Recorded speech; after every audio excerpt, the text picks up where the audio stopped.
सिंहकवचं वक्ष्ये प्रह्लादेनोदितं पुरा सर्वरक्षाकरं पुण्यं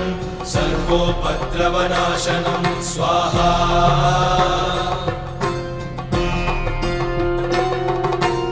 सर्वसम्पत्करं चैव स्वर्गमोक्षप्रदायकं ध्यात्वा नृसिंहं देवेशं हेमसिंहासनस्थितं स्वाहा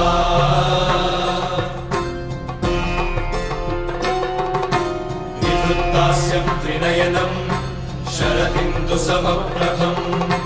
लक्ष्म्यालिङ्गितवामाङ्गं विभूतिविरूपाश्रितं स्वाहा